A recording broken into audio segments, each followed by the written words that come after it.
Hi, it's Lon. I'm preparing to preach for this coming Sunday, and it's the Palm Passion Sunday happening on the 29th of March, Sunday. We have services at St. Mary's at 9 o'clock, St. Stephen's at 11:15. And because of the nature of the Sunday, we gather in the hall at St. Mary's for 9 o'clock, and we gather at the Lich Gate, which is the entrance to the church and cemetery property at St. Stephen's at 11:15.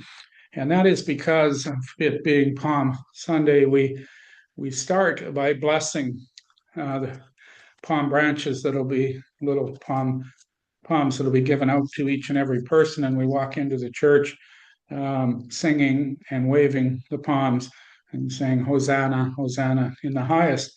So at this beautiful time of the year in the life of the church, we celebrate the triumphal entrance of Jesus into uh, Jerusalem, and he comes in not as a big militaristic guy on a big white horse, but as a humble servant on a small donkey, and that's symbolic of the nature of of who he is, and the whole thing is kind of a political statement in that it's in contrast to the Romans who would have been coming in as very militaristic, and there's believed to have been another procession in that involved them. And so here we have Jesus. And then in the course of the liturgy on Sunday, we shift from that into the Passion, sort of the beginning of Holy Week, the beginning of the journey towards the cross.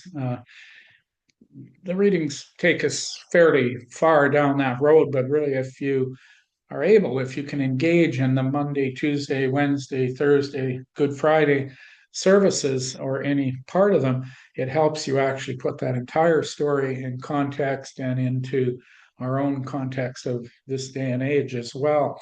So it's really, in many ways, well, I would say it is the most important and critical part of Christian faith this particular week that's upcoming, Holy Week, which so starts basically this coming Sunday and then goes right through until up to and including Easter Sunday.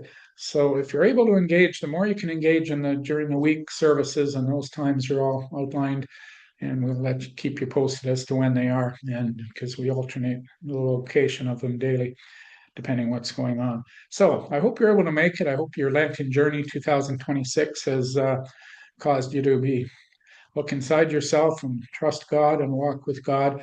And when the time comes, may you join us in the waving of the palm branches, the acknowledgement of the triumph of Jesus in our lives, and then the journey that continues after that.